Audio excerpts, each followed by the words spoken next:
اون وقتم رو داشته باشم که مطمئن باشم. خب سوالا که میکنم به موقع یادمه دیگه، تا چیزایی که میدونم. اول میخوام بدونم پدرت اسمش چی بوده؟ پدرمون چی بوده اسمش؟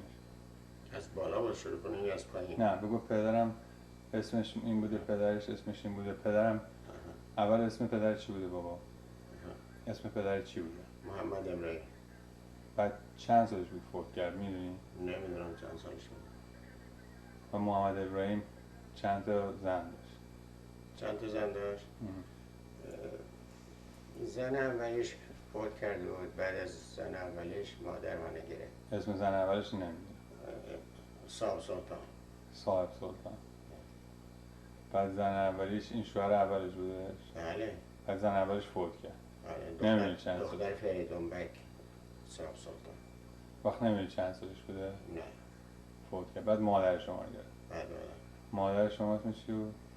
شرف نیسا. شرف نیسا چند سالش بوده ازدواج کرد بابا؟ اونم نمیدونم چند سالش بوده، برای من تعریف نکرده. خب بعد شرف نیسا چند سالش بود فوت کرد میدونی؟ تقریبا چند سالش؟ نمیدونم بازم شاید جوان بود، 45-6 سالش بود. خب خواهرت چند سالش بوده؟ خواهرم هم همونطور 45-6 سالش بود فوت کرد. اونم جوان. و خواهرت چند سالش بود؟ اختلاف سنیت با خواهرت چقدر بوده؟ اختلاف سنی با خواهرم 15 16 سال. 15 سال. و بین شما هیچ بچه‌ای نبوده؟ بین ما دوتا نه. و چرا فکر میکنی اختلاف سنیتون انقدر زیاد بوده؟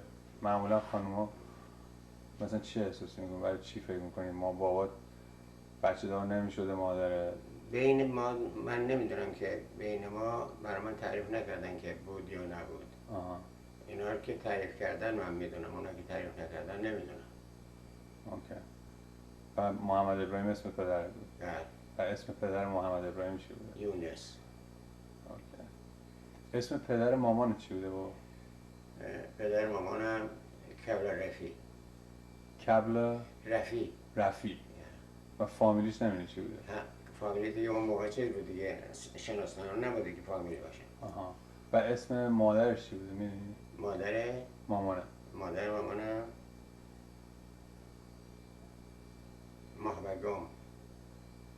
بگوم. آره. بگوم یعنی چی؟ نمیدونم دیگه. معنیش نمیدونم. اسم خانواده مادرت نمیدونی؟ پشت و بندش فقط اسم مادرم میدونم و اسم پدر مادرم دیگه پشتشون نمیدونی؟ نه. بعد اسم پدرت هم که محمد ابراهیم بوده، اسم پدر اون؟ یونس. بعد یونس میدونی چند تا بچه داشته؟ یونس 12 تا. اسمشو که نمیدونی، فقط چند تا بچه دختر داشت از یه زن همشونو؟ نه. یونس بخواید چیز بکنم از برای یونس نوجانی نبود. میخواد تا پشت یونس هم بالاترشو بگم یا نه؟ خب میخوام برم یونس، میخوام اسم بچه هاشو چیزی میدونی؟ فقط اسم پدرتو میدونی؟ اسم بچه رو همه میدونم. خب بگو. از زن اولیش که ارنگی بوده یک دونه دختر داشت. زن ارنگیش اسمش چی بود؟ اسم زن ارنگی نمیدونم، فقط اسم عمه رو میدونم، خواهرشم. اسم دختر از زن ارنگیش یه دختر داشت به اسم زهرا که مادر قاسم و غلام حسین اینا بود. زهرا میشه عمه شما؟ عمه من همون یه دونه دختر از زن ارنگی داشت. با پدر بزرگه؟ یه دختر؟ پدر بزرگم یونس ارنگی زندگی میکرد و یک زن از ارنگی گرفته بود که اسمش زینب بود و ببخشید زهرا بود. از زن پدر بزرگ شما اولیش زهرا بود و یه دختر داشت. زهرا یه دختر داشت؟ بله. اوکی. میخوام فقط اسم زناش اول بگی. زن اولیش اسمش نمیدونم، یه دختر داشت از ارنگه میدونم.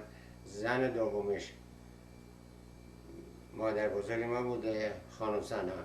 خانم سنا مادر بزرگ شما بود؟ مادر بزرگ ما که مادر بابات میشه؟ مادر بابا. بعد دیگه چه زنی داشت؟ زن دیگرش ننجان فاطمه میگفتیم، از ورگرد بود، ورگردی بود که 3 دنگ گوهر داشت، 3 دنگ ورگرد مال ننجان فاطمه بود که وقتی که فوت کرد رسید به پدرم و بچه هاش. خب بعد دیگه کی بود؟ زن دیگه هم داشته؟ زن دیگه نداشت بعد از فاطمه. از 3 تا زن داشته که یکیش مال ارنگه بود، شما اسمش نمیدونید؟ بله. فقط میدونی اسم دخترش زهرا. اوکی. بعد زن ورگردیش؟ زن نوجانیش نگفتی یه زن از ورگرد داشت؟ خانم سنم گفتم. خانم سنم. اون خانم سنم چند تا بچه داشت؟ 3 تا. 3 تا. اسمشو میدونی؟ محمد ابراهیم مثل اسم پدرشون؟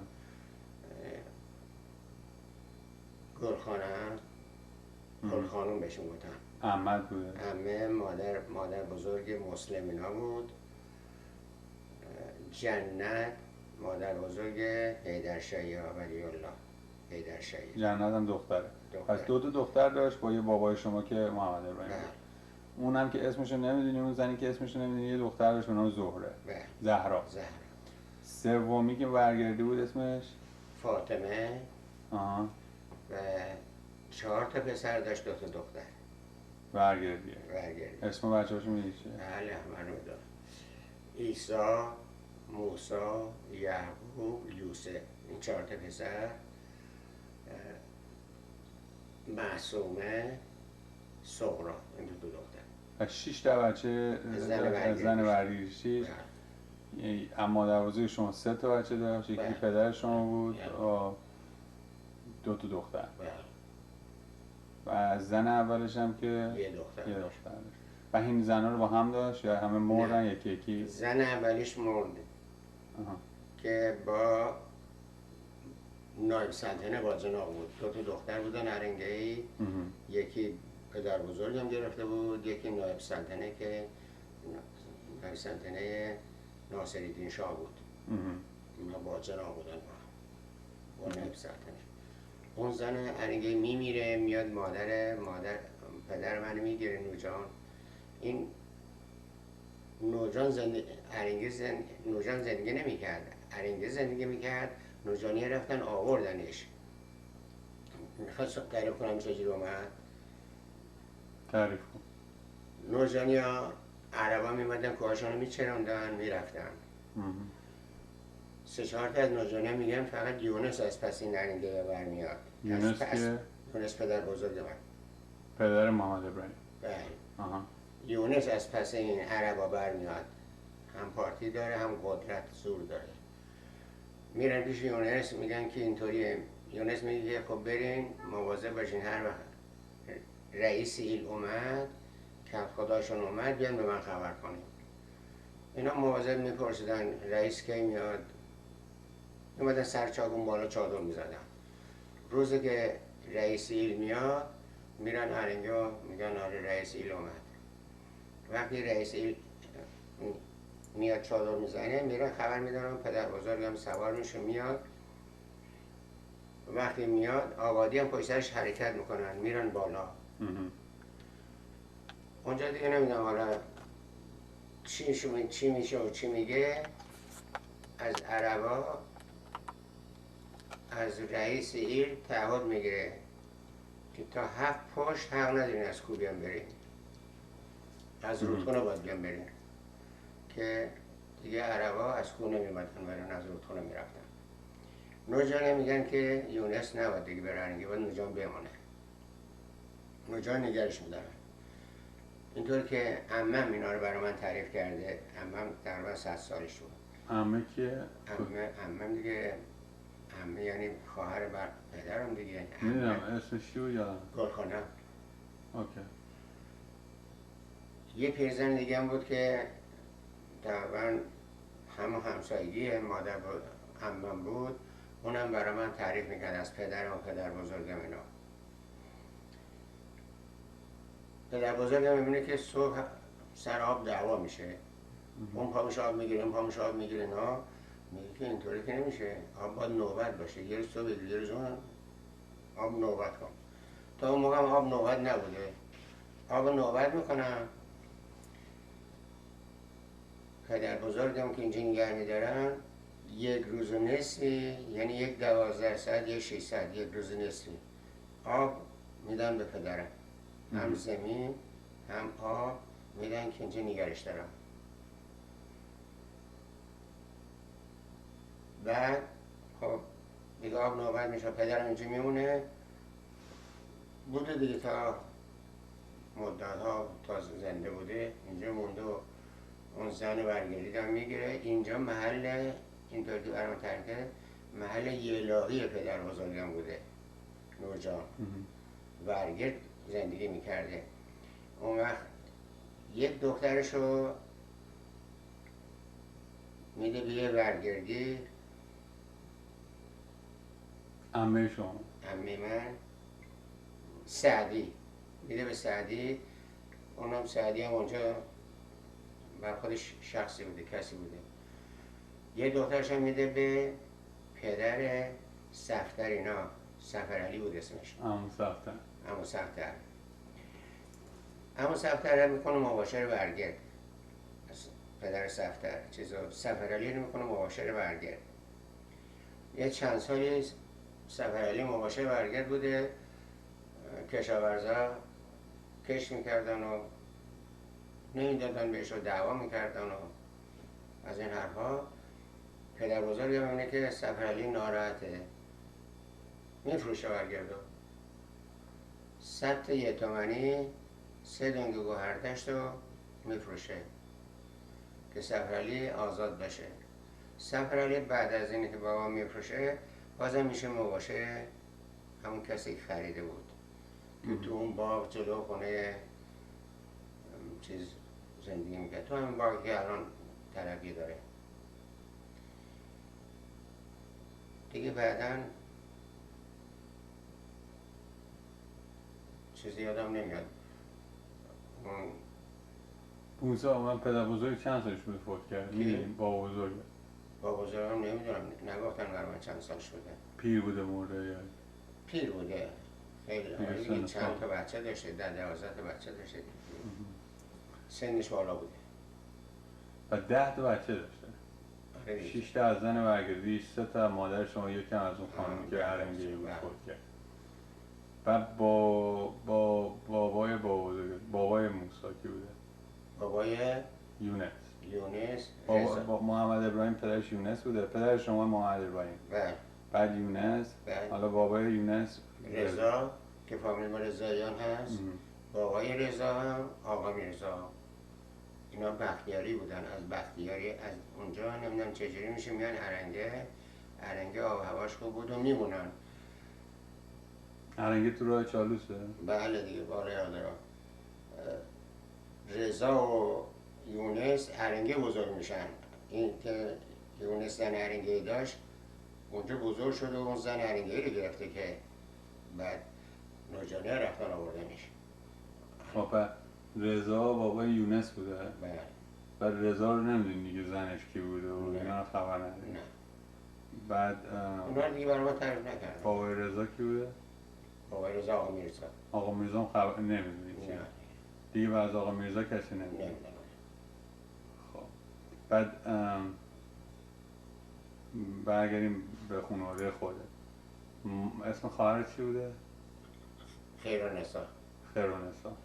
اسم برادرم علی اعظم. برادر ناتنید. برادر ناتنی. بله. این از کدوم مادره برادر ناتنی؟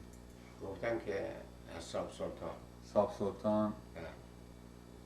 آخه ساب سلطان آخه من اینجا قاطی کردم. اینو پدر شما محمد ابراهیم گفتی 3 تا زن داشت؟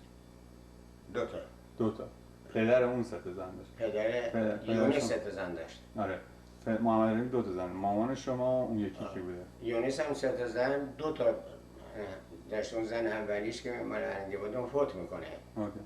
حالا این پدر شما که 2 تا زن داشت، یکیش مادر شما بوده خرونسا؟ نه قاطی نکن. اولیش صاحب سلطان بوده، زن پدرم اولی صاحب سلطان بوده، دختر فریدون بگ ونس. اون فقط یه بچه خدا بهش میده، فوت میکنه. اسمش چی؟ علی اعظم. اما علی اعظم خدا. این اما علی اعظم مال صاحب سلطان بوده. بعد که صاحب سلطان فوت میکنه میاد میره خوارس، مادر منو میگیره. مادر منم که گفتم اسم پدرش رفی بوده. پس مادر شما خوارسی بوده؟ خوارسی بوده، کبرایی رفی. آها. اون وقت اینی که الان این سندی که الان ما پیدا کردیم و ادعا داریم، نوجان که یه لاغی پدر بزرگم بوده همه رو می‌نویسه میفروشه به پدرم، به محمد ابراهیم. تو اون سند الان موجود نوشته بینم شناسم آبی دیمی علفچین همه رو، تا حتی خانه آدرس خونه رو هم داده. یه درخت توت که الان هست، یه درخت آلوچه اونم الان هست و 3 تا خونه است اینجا که الان تیمور میشینه. نوشته خانه با اساس با صندوقچه اسناد. اون صندوقچه اسناد هم نوشته با صندوقچه اسناد میفروشه به محمد ابراهیم که پدر من باشه. 100 تومن پول اون روز رو میگیره. نوشته 100 تومن پول سیاه تهران. اینطور نوشته. حالا مال چه شایی بوده ولی که اون مینویسه 100 تومن پول سیاه تهران. و خط آخر هم نوشته هیچ کدوم از ورثه حق ادعا ندارم. یعنی اگر ما موقع داداشم زنده بود ما اقدام میکردیم همه رو میتونستیم از یدالله بگیریم، از پسرمون.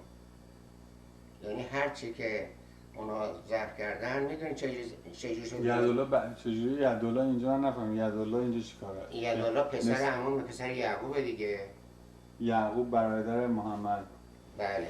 شما میگین محمد ابراهیم یعقوب بچه های کی بوده؟ بچه کی بوده؟ بچه یونس دیگه. گفتم که میره از کدوم مادر؟ از مادر جدا؟ مادر برگردی دیگه گفتم. خب پس یدالله از اون مادر برگردی است. یکی از 6 تا بچه. آره. و این وقتی اینا این سند پدر بزرگ می‌نویسه، بچه ها همه میدونستن. من 1 سالم بوده پدرم فوت کرده، 3 سالم بوده مادرم فوت کرده. این اسناد میفته به دست عمم. کدوم عمه؟ عمه‌ای که مادر حیدرشاهی بوده. بعد اون عمم وقتی می‌خواسته فوت کنه، این عمم صدا میکنه این اسناد میده به این عمه که مادر بزرگ مسلم اینا. این اسناد دست پدر مسلم بوده تا موقعی که من دیگه ازدواج کردم و من اوکی. مادر بزرگ مسلم شما فامیله با هم ازدواج میکردن. خب پس خواهر شما بچهش مسلم نبوده؟ چرا؟ شما پس پدر مسلم هم پسر عمم بود هم شوهر خواهرم. فهمیدم. به خاطر عمه مادر بزرگ عمو مسلم عمه شما میشده. بله. اسمش چی بوده اون عمه؟ گل خانم. بعد عمو مسلم چند تا برادر خواهر و خودش؟ عمو مسلم چند تا برادر خواهر داره؟ از خودش روغیو 2 تا خواهر داره، یه خودش 3 تا. روغیو، مسلم و سکینه. اینا از خواهر من. و خواهر فوت کرد، اون شوهرش دوباره زن گرفت؟ بله. اون علی الان هست. و اون علی از اون زنشه. فقط یه بچه داشت. بله. و خودش هم فوت کرد. بله. خواهر چند سالش بود که فوت کرد؟ اون از کردم در حدود 45-6 سالش بود که ما عروسی کرده بودیم. 1 سال بعد عروسی ما فوت کرد. شما 25-6 سال بود ازدواج کردید؟ بعد بابا کی اومدید از اونجا اومدی بیرون؟ پیش کی زندگی کردی و که مادرت مرد؟ من پیش خواهر. پس خونه خواهرت بود، یعنی خواهرت آوردش خونه خودت. و خواهرت کجا زندگی کرد؟ خونه شوهرش اسمش چیه؟ شوهرش هم پسر عمم بود، هم شوهر خواهرم. عمم من تا 20 سالم شد عمم زنده بود. عمم همیشه من صدام که داداش. کوچیک بود عمم؟ عمم در حدود 100 سال داشت، خیلی پیر شد. آره. پس عمت زیاد اون که پس بزنم ببینم اینجا میخوام بپرسم، پس وقتی که پدر مادر فوت کرد رفتی خونه خواهر و خونه خودتون کی زندگی کرد؟ خونه خودمون داداشم دیگه، عمو علی اعظم. خونمون بالا بود که یادت شما. پس پیش عمو علی اعظم نموندی؟ نه. خب عمو علی اعظم از شما بزرگتر بود؟ چند سال بزرگتر بود؟ 25 سال بزرگتر بود. 25 سال. آخه مثل که پدرم مادرم بچه‌اش مثل که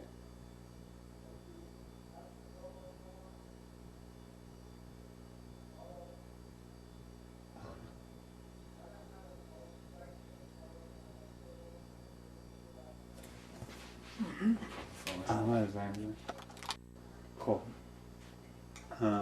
پس شما پیش رفتی خونه خواهرت و عمو علی اعظم و خونه شما بود؟ آخه من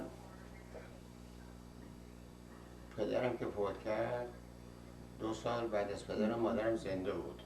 و مادرت خونه شما زندگی می‌کرد؟ مادرم نه، اومد پیش داییم تهران بود.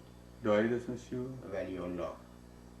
اما ولی الله که زنده بود منم خیلی ولی الله، آره ولی الله نه زنده نبود، داشت محمد کوچیک بود که داشت من 15 سالش بود.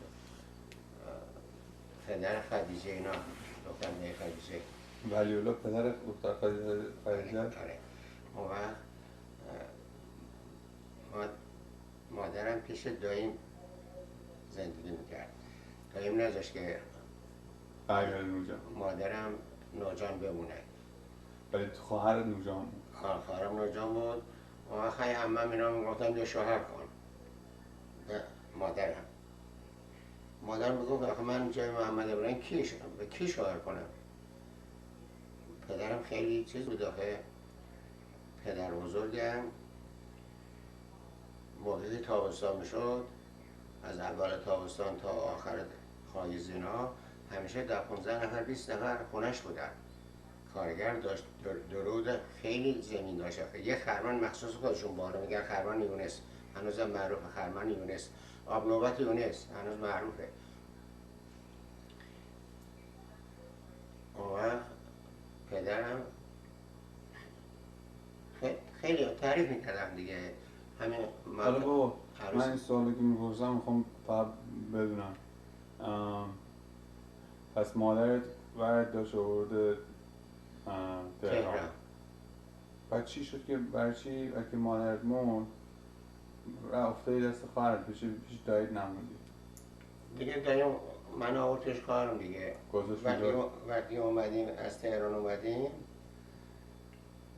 نوجان دیگه خواهرم نداشت منو دایم ببره تهران. آره خواهرم دیگه نداشت دایم من ببره. ما بچه داشت شما خواهره؟ بله. کیو داشت؟ رقیه. از رقیه شما تقریبا همسنی؟ همسنی. خب پس دایی شما میشه مادر خدیجه. پدر خدیجه. پدر خدیجه. بعد اسم پدر مامانت چی بوده؟ پدر مادرم گفتم که رفیع. اوکی رفیع. میخوام دوباره کربلای رفیع. اوکی. بعد وقتی که برگشتی نوجان چی شد که اومدی تهران؟ بعد من تا 15 سالم که بود نوجان بودم دیگه. خونه خواهره. خونه خواهرم. بعد من از کوچیکی کار میکردم. من از روز 2000 کار کردم. تو نوجان؟ نه میمونم سر خط کار میکردم. چی کار میکردی؟ خط چالوس. کارگری. مثلا چند سال بود؟ من از 8-9 سالگی کار کردم.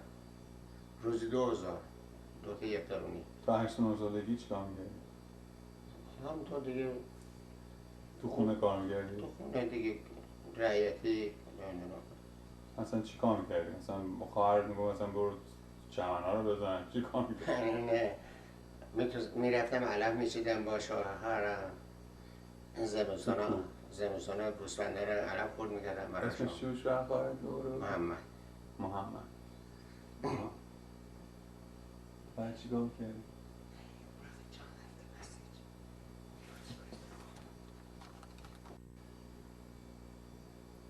خب کجا بودیم؟ بعد گفتی رفتم تا 8-9 سالگی پیش خواهرم بودم، بعدم که کار میکردی دیگه؟ کار میکردم. من با شوهر خواهر میرفتی مثلا کوه؟ بعد 14-15 سالگی دیگه بودم کرج رو موندم و کرج کار میکردم. بعد صبح میرفتی مثلا چجوری میرفتی؟ صبح زود بلند میشدی میرفتی سر خط؟ نه کرج آره تنقیت نجام بودم، صبح زود بلند میشدم میرفتم سر خط. آخه چیز بود، من اون موقع خود همچه زبر زرنگ بودم، مثل حالا نبودم. آرمان تابه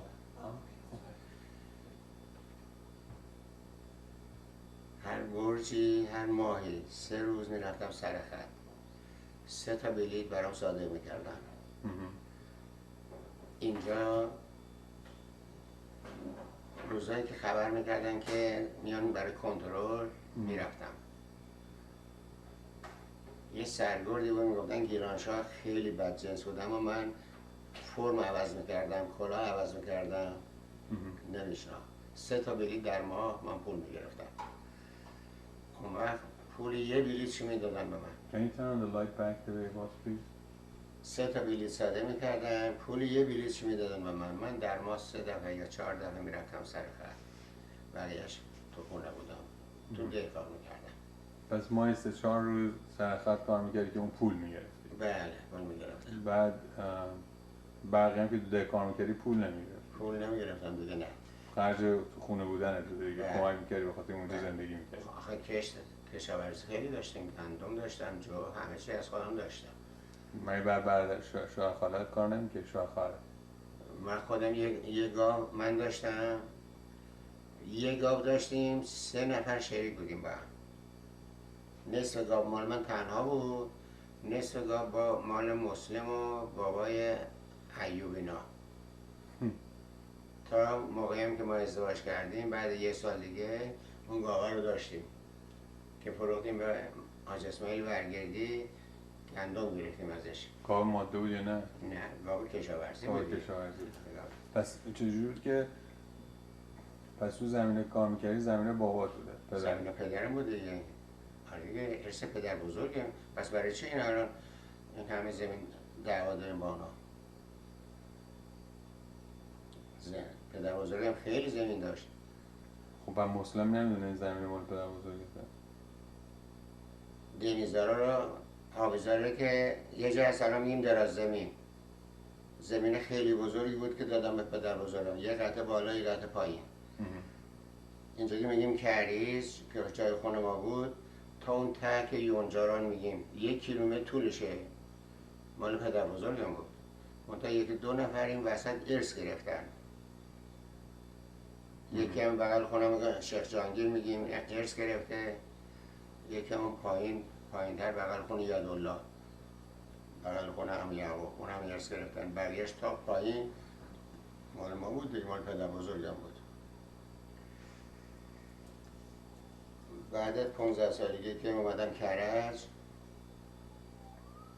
تو ناهارخوری کرج دانشکده کشاورزی، تو آنجا ناهارخوری میساختن، یعنی ساختمان دانشکده کشاورزی میساختن. من در سن 15-16 سالگی اونجا انباردار بودم. خدا بیامرزه سید حسین پدر سید رقیه اینا با من خیلی خوب بود، خیلی. یعنی من 15 سالم بود میرفتم هر مجلسی وارد میشدم این از جاش بلند میشد. وقتی این بلند میشد همه پیرمردا بلند میشدن. یه روز داشتم سید شما چرا من خجالت میدید؟ شما وقتی بلند میشه همه اینا بلند میشن. دستش همینطور دور اینطوری گفت همه اینا مدیون پدر تو هستن. همه اینا مدیون پدر هستن، همه‌شون باید به تو احترام بذارن. برای خاطر پدر خیلی خاطر منی میخواست و اون دانشکده کشاورزی سرکارگر بود. من گذاشت سر انباردار بودم. یه روزی نمیذاشتن که من خواستم برم کار یاد بگیرم، پیش بنا واسم رو دیوار کار یاد بگیرم. اون حسین ایدرشی به من گفت تو برو بالا بچین، من آجر میدم به هر دوتاتون. یه برنایی بود قزوینی ستقی بهش میگفتن. اون من میچیدم، به من گفت خراب میشم، من خراب میکنم، من میچینم، اگه خرجش ایب داشت تو درستش کن.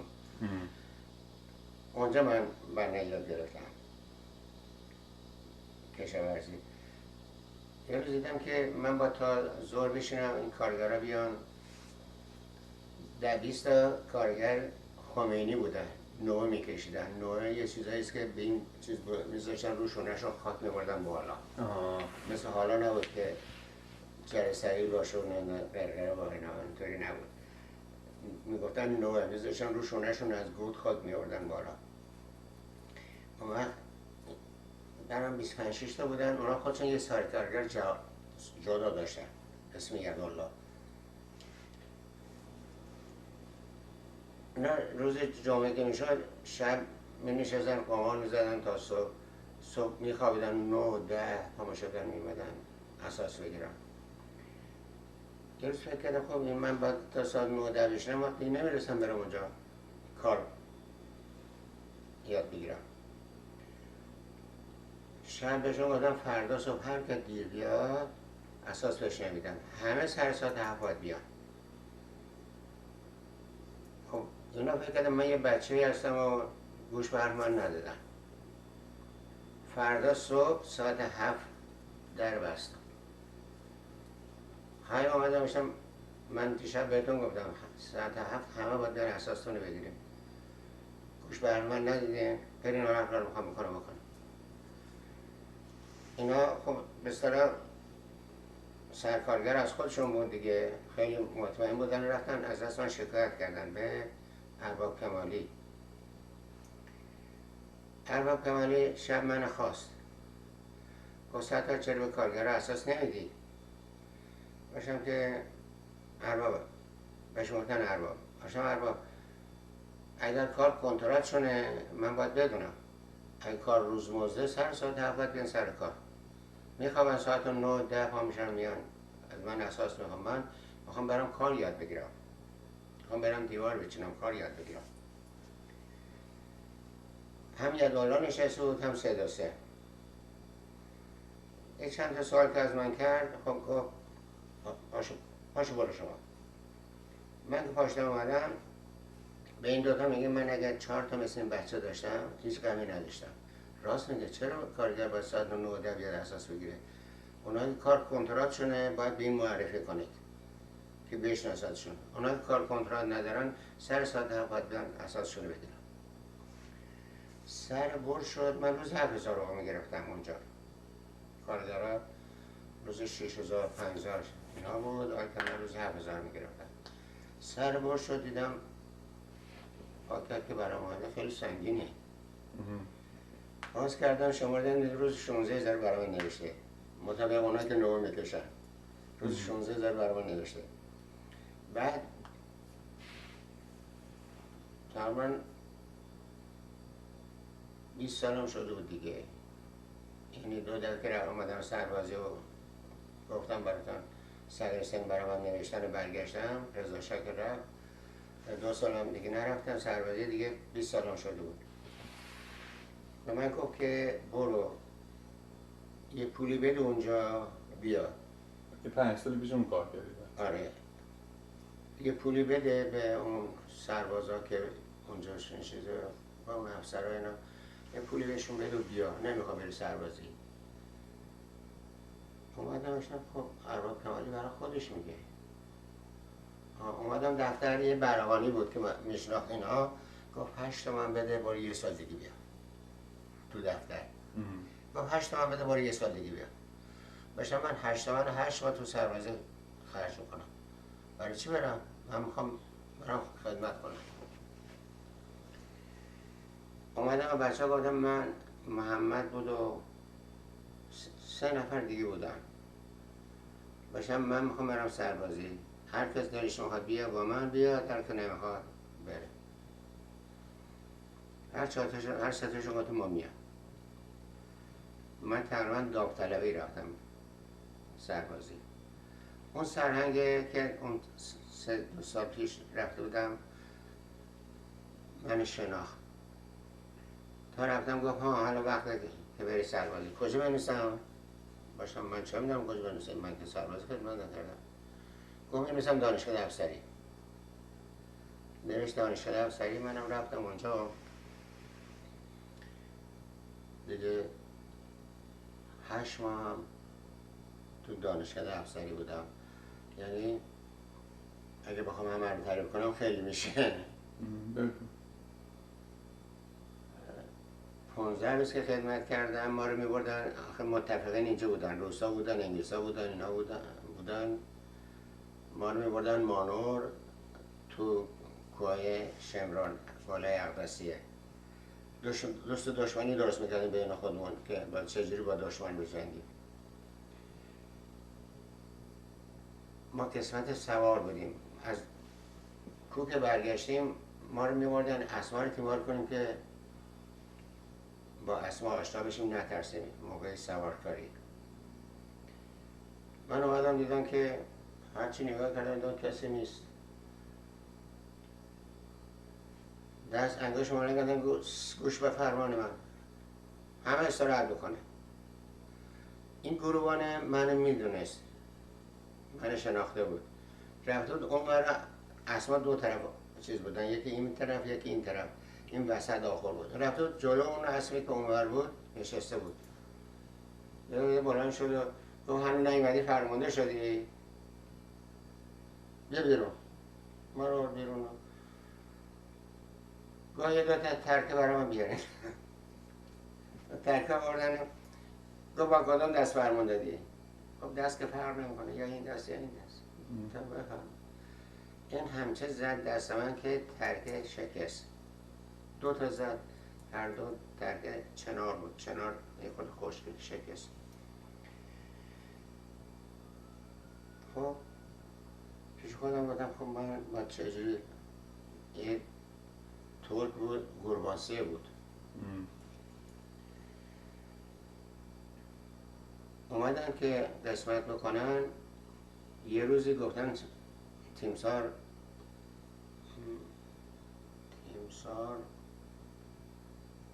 یه چیز یادم رفت، میخواد بیاد سام ببینه اسمایی که پیر شدن. دیگه جور نبود که بدیم به اسما، علیق نبود، هیچی نبود. اسما رو میخوان ببرن حراج کنن. ما اومدیم دستور دادن حضور تیمسار که رسیدی و چجوری کنی، چجوری جبهه ببندی، چجوری واسه اینا. ما اومدیم اینا، یه استواره بود، هر 2 استوار بودن. و یکی گفت من با 2 نفر استرم. ترکی گفت من 2 نفر استرم. من بودم و محمد شوهر صاحب. هر کس هم قدن شعلا بزنن، اسمش فرج آقا بود، فرج آقا شعلا هم زد. مال محمد آباد کرج بود. کار ندارم. اومدم گفتم محمد خدا بگم چه کار کنه.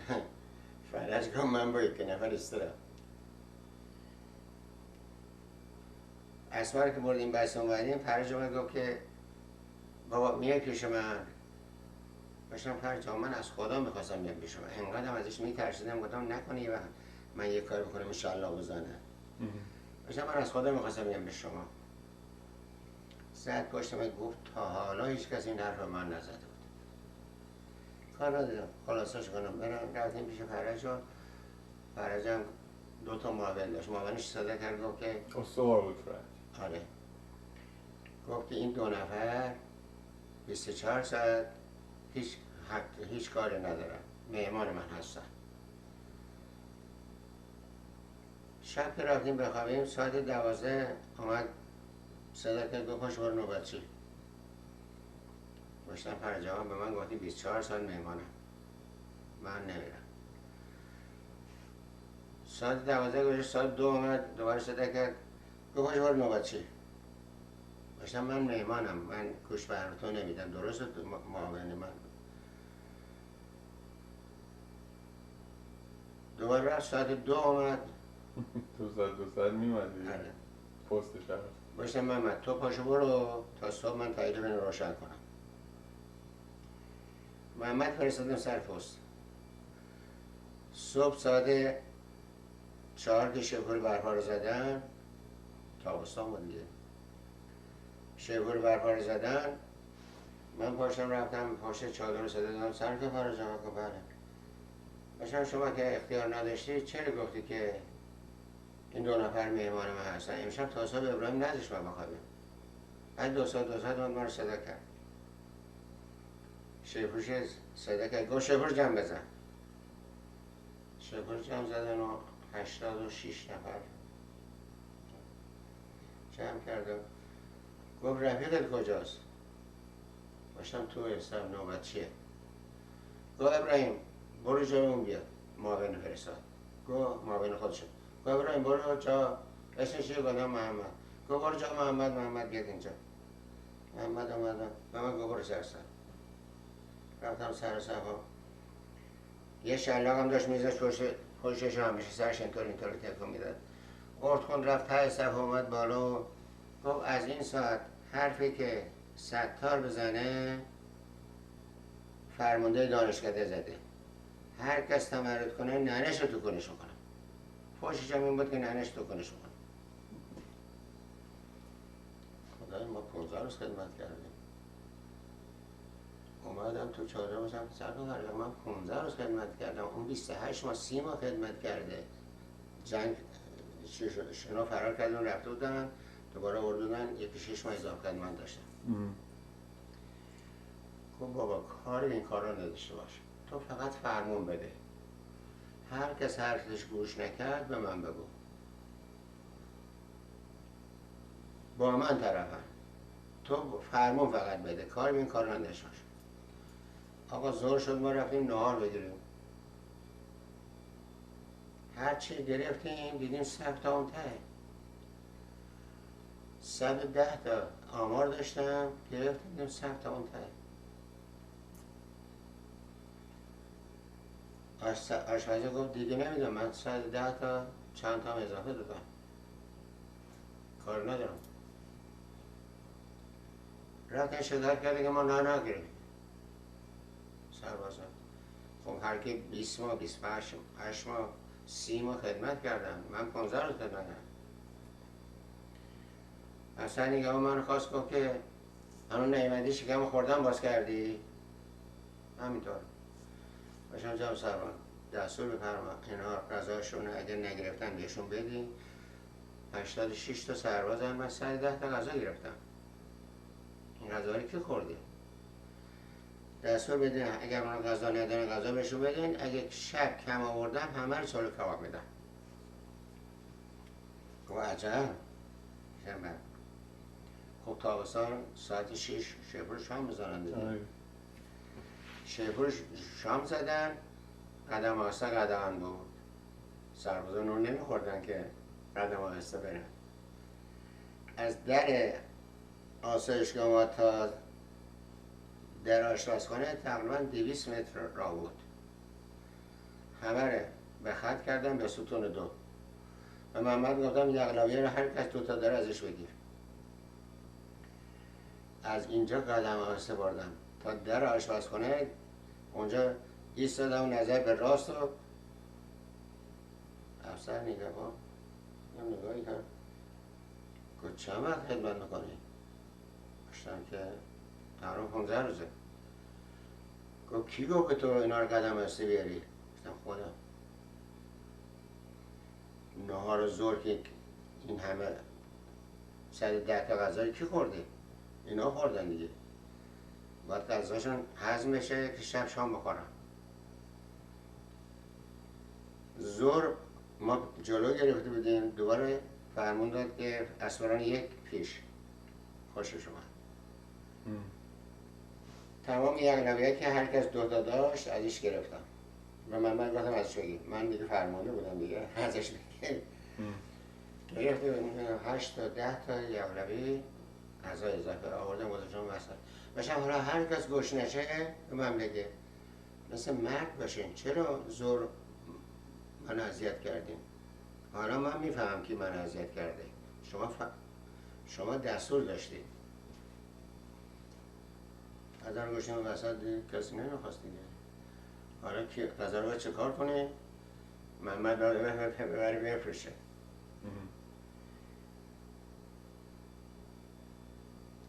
سه تا 4 تا محمد میبرد که بفروشه. دم در جوانا میپرسیدن دیگه. اشتم بگو مال سرکار فلان که از مال سرکار فلان مال گروه و نوسوارا. کار ندارم. 10 ماه تقریبا من تو دانشکده بودم. تمام نشده؟ نه. یه روز تو استبل داشتم سرکشی میکردم، دیدم یه افسر اومد خیلی شیک‌پوش و جنگ میمیزای صدا میکنه، اومد اونو با چکمه برقی. من خبردار کردم براش. نگاه کرد. گفت تو چیکاره هستی خبردار میکنی؟ داشتم من معاون گروهان. گفت چند وقت خدمت میکنی؟ داشتم 10 ماه تقریبا. گفت میخونه ما؟ داشتم که نه. گفت چرا؟ اما پرسید بچه کجایی؟ داشتم بچه کرجم. گفت سرنگاتر میشناسی؟ داشتم نه خیر. من با سرنگاتر کار ندارم. گفت میخونه ما؟ داشتم که نه خیر. تیمسار هدایت منو خواسته نرفتم خونهشون که سوار اسبشم دارم در خونش سوارش کنم بیارم اینجا. فقط اسبه برم در خونش سوارش کنم بیارم اینجا نرفتم. بیام خونه شما. گفت من برادر سرنگاترم، کرجی هستیم ما. باش. رفت پیش افسر نگهبان. افسر نگهبانم اون روز خودت بیامرزدش پهلوان ناصر پهلوان بود. ناصر پهلوان فرستاد افسر من، البته اونا من رضاییان صدام کردن. رضاییان چرا نمیری منزل جوسران؟ داشتم من اینجا الان فرمانده هستم، برم منزل جوسران چمدان خانم بردارم برم همون. خندیدن. گفت که مجید بود اسمشون، برادر نهده. مجید گفت ما یه کلفت داریم، یه نوکر داریم، فقط شما رو میخوام با داداشم این ور ور بری، سوار ماشین بری، هر جا داداشم میره شما باش بری. باشم من به این شرط میام که هیچ کار خونه رو نکنم. چمدون خانم برام ندارم برم همون. من این کارا رو بلد نیستم. اگه بگیم چمدون خانم ببر همون، من دوباره برگردم اینجا یه اختیاری ندارم. گفت نه، ما با شما فقط با داداشم باید بری ماشیناشو بکار. ما اومدیم اون روز 5 یا 6 بود. اون کلفتشون هم ارنگی، مال ارنگه بود. تا من رفتم اونجا گفت نوزایی نیزم استماره. اون روز 5 یا 6 بود که من دیدم که کلفت زهر بود، اسم زهر آمد. گفت که 100 تا سرهنگ جاسرنگ میگه این پسری که اومد اینجا من یه پست مهمی گرفتم. مثلا چه؟ گفت شده وزیر خاربار. دیگه مرتب سرهنگ هر جا میرفت من باش میرفتم دیگه. مثلا صبح ساعت زمستان ها ساعت 4 میزد به در، میگه پاشو ماشین روشن کن بریم. هر دو کنومای ساعت 4 نون و منبر نبود، گفت درش رو من کلی دار دیگه پدر سخته نون باید صبح ساعت 4 رو منبر باشه. کار ندارم دیگه. تا آخر خدمت آنجا بودیم. یه روزی سرنگ نقدی بود؟ سرنگ نقدی من گفتن فامیلشون نقدی بود. نمیدونم چیکار کرده بود که رضا شاه 2 سال زندانش کرده بود و می‌خواست اعدامش کنه. امین حضور رضا شاه چیز بود، عموی دادفر بود. عموش همونطور اینطور که مادر سرهنگ تعریف می‌کرد، میگم که یه روز داشتم چیزا رو به ورق می‌زدم برای رضا شاه می‌خوندم، میرسه به دادفر، به مصطفی، میگه که مصطفی هنوز زنده است؟ میگه بله قربان. میگه اعدامش نکردم؟ نه خیر. پس دستور بدین اعدامش کنم. میگه قربان دستور بفرما اول من اعدام بکنن بعد مصطفی رو. میگه چرا؟ میگه برادرزادمه. میگه چرا تا حالا پس نگفتی؟ قربان اونجا بیامونه سر بخوره تا دیگه. اینو مادر سرهنگ برای من تعریف. وقتی میاد بیرون درجه ازش میگیره و تا زمانی که رضا شاه زنده بود، بعد رضا شاه 1-2 سال پستی نداشت، شد وزیر خارجه.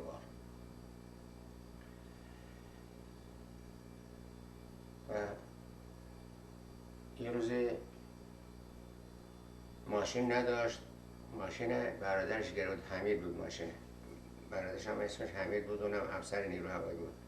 یه ماشین خیلی فورد، ماشین خیلی خوبی بود. نمیدونم چه شد اون روز ماشین نبرد سرهنگ. من رفتم ماشین سوار شدم، اومدم رفتم تو خیابان. گفتم خب پیش خودم گفتم خب اگه من برم تو خیابان که تجربه منو میگیره. تو کوچه دور زدم، برگشتم اومدم تو خیابان امیریه. اومدم که برزنم تو گاراژ، یه چوب بزرگی بود، انداختم تو چوب. بلد نبودم دیگه. انداختم تو چوب و ای گاز زدم تا بیاد بالا، انقدر گاز زدم که بیاد بالا، جوش آورد و بالاخره آوردم بالا و خواستم بزنم گاراژ، مالیدم به در گاراژ. ماشین رفت تو گاراژ، ماشین خاموش کردم، دیدم موتور همونطور میلرزه. ماشین خاموشه اما مثل که روشن داره کار میکنه. من چی کار کنم؟ رفتم دیدم نه خاموش ماشین. اومدم در کاپوت بلند کردم و دیدم که دست بردم در آب باز کردم، نمیدونم چجوری بود که دیگه به خودم نپاچید، پاچید به سقف گاراژ، ریخت رو ماشین. ماشین رنگ آلبالوی قرمز خیلی خوش. ماشین شد مثل یه حلبی. شب ساعت 8:30-9 سرهنگ اومد، ماشین سوارش میره تو خیابون، کاپوت ماشین یه جوریه. میرم منزل مرتضی نیازم پناه. من رفتم در باز کردم، پسر ماشین چیکار کردی؟ ماشین چه جا سوار شدم رفتم تو خیابان و اینطوری شده، اومدم انداختم تو چوب. اگه هر دروغ میگفتی خیلی بدش میومد. ماشین برای انداختم تو چوب و ماشین آب جوش آورد، اینطوری شد. رو خودت نریخ. گفتم نه رو خودم نریخ. حالا دلم تاپ میکنه که فردا چه کار کنه. حمید اومد که ماشین رو بره، به زهرا گفتم برو ببین سرهنگ چی میگه. رفت دیدم اومد گفت که سرهنگ گفت که حمید این پسره، به من همیشه میگم پسره، این پسر ماشین همچه کرده سکه یه پول برده انداخته تو چوب و آبجوش آورده و گلگیر عقبش هم زده به در خراب کرده. میگی ماشین درست کنه، پول شمه رو من میدم، حرفش نزن یا چیزی بهش نگی. یه ما دل میگرم شد، اومدیم دیدیم که آره ماشین بردن درست کردن و به من چیزی نگو. کلید انبارش دست من بود همیشه. همون روز 56 من صدا کرد گفت که ستار این کلید انبار منه، این کلید انباره. مامانم هر چی میخواد از در میذاره بیرون، در قول میکنی کلید میذاره جیبه. خب مامان هر چی میخواد میگم حالا روغن یه طرف انبار روغن کرمانشاهی، یه طرف روغن پاییزه، یه طرف روغن بهاره. پدر حمید حاجدهی تاجر روغن بود کرمانشاه. سالی 2 تا ماشین روغن برای سرهنگ میفرستن. یکی بهاره یکی پاییزه. یک طرف قند چیده بود تا سه، قند اون سال کیلو 25 تومن بود. 1 کیلو 25 تا تومنی. اینقدر گرون شده بود. یه روز مادرش چای برای من فرستاد، دیدم 2 تا خرما گذاشته. به زهرا گفتم که ببر چای بشه رو ستار. گفت من دیگه چای نمیخورم، چای ترک کردم. خودم جیره داشتم آخه. چای رو میبره سرهنگ، میگفت مادر رو گرفت زیر باش، پدر سوخته این پسری کلید انبار دستشه، سخت تا سخت گونه قند چیده شده، وقت خورما براش میفرستی. ندارم. یه روز اومدم دیدم که از لای گونیا موش رفته چیز کرده، گونیا رو پاره کرده ریخته بیرون. اومدم باشتم زدم سرنگ، موش تو قنده لونه کرده، تمام گونیا رو پاره کرده ریخته بیرون. گفت برو گونیا رو همه رو بذار پایین، هر کدوم سوراخ شده درش باز کن ببین چجوریه. باشم 10-15 تا گونی اینطوری شده. گفت همه رو میری یه وانت میگیری میاری میریزی تو وانت، سر پل کرج وامیسی همه رو میریزی تو رودخونه. مادر گفت نکنی پسر این کارو، گونیا رو بذار بیرون، من بهت میگم چه کار کن. هر کدوم که تمیزه هر کدوم موش بهش شاشیده رنگش زرد شده، اونها رو بذار اونجا من درستش کنم. همه اونا رو گذاشت اینجا، نشست با کارد با چاقو همه رو تراشید. تمام زردی رو تراشید، میذاشت تو یک چیزو به من موقع ببرم بیا با من بریم بدم قنادی، همه رو میتراشید. سرهنگ گفت چه کار کردی؟ گفتم که از خانم بپرس، من نمیدونم چه کار کردم. من حقیقت گذاشتم بیرون قنده رو. بالاخره مادر گفت من درستش کردم مصطفی، من همه رو تراشتم تمیز کردم بردم داد به قنادی. دیگه نمیدونم. بعد اونجا تا اونجا تا آخر سربازی اونجا بودی؟ تا آخر سربازی اونجا بودم و ورقم هم همون روز خدمتم تمام شد، ورقم آماده بود بهم دادن و وقتی شمران یه باقی گرفته بود اونجا میرفتیم زرگنده تو راهشم ملحق یه جایی بهش میگن زرگنده. ما میرفتم اونجا رد شدیم میدونم که یه سنگی به این گندگی وسط راه گندم بود، ما از وسط گندم میرفتیم. هر وقت میرفتیم این سنگ وسط راه، من میرفتم پایین سنگ هلش میدادم که من خیلی زور دارم، خیلی زور دارم، این سنگ هلش میدم میرم. سنگ گرد گله اینقدی بود. یه باغون از شمران آورد و یه صحبت زرگنده نشد بشتم آره یه سنگی وسط جاده میبردن میذاشتن، نمیدونم کی این سنگی میذاشت وسط جاده که من اذیت کنه. هر وقت ما رفتیم رد بشیم ما باید پیاده میشیم سنگ برمیداشتیم. یه سری تکانده گفت سنگ نبود، چون چطور گفت اون گچ بود. یه درویشی میاد اونجا 3-4 چادر میزن اونجا میمونه، اون گچ وسطش میشکنه، یه دیگ وسط اون گچ بود، دیگه برداشت رفت. کار نداریم. خواستم بیام خداحافظی کردم، یه دسته اسکناس از جیبش در بود اینطوری، فقط اینطوری وسطش چیز کرده گفت همه‌شون به من خرجی را دادن تقریبا 600-700 تا تومانی اون روز پول به من دادن که اومدن. و گفت پسر، همیشه به من میگفت پسر همیشه بیا پیش ما. یه روزم سرپال داشتم میرفتم، سرپال کرج داشتم میرفتم، اون طرف دیدم ماشین اومد بغل واسط صدقه، پسر ببینم. نگاه کردم دیدم سرهنگه. گفت بیا بالا. گفت بیا تو با کار دارم. تو هم با کرج، اینجا که الان شهرداری هست. اینجا همونجور که بابا بزرگ زندگی میکرد؟ آره.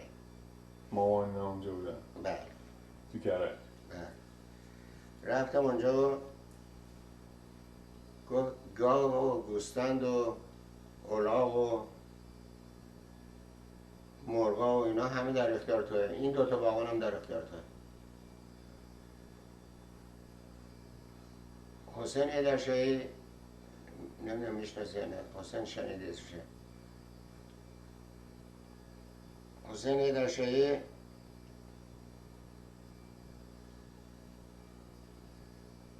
تو باغ اومد، تو باغ پیش من کار کنه. گفتم گاوا رو میدوشی، شیش میبری میفروشی. تمام شد. این داره تمام میشه. شیش میبرد میفروخت و پولش میبرد میدن و من هم حقوق کارگرها رو میدادم و باغونم ماهی هر کدوم 30 من گندم داشتن که میبردم آسیا و آرد میکردم براشون میبردم براشون. خب اینجا دیگه باید وایسیم. خب دفعه بعد مامان و شما با هم بوده. از اینجا دیگه مامان رو میبینی دیگه؟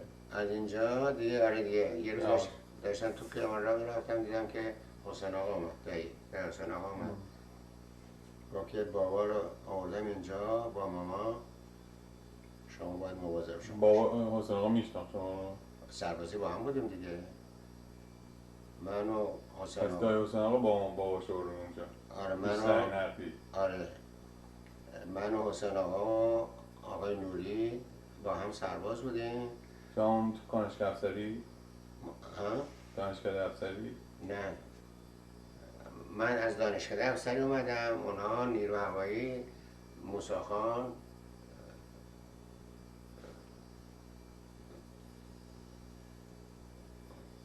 یه سربازخونه بود چیز این طرف تهران نزدیک کرج، اسمش یادم دای حسین آقا تو دفتر موسی بود. موسی اونجا فرمونده اون قسمت بود. دای حسین آقا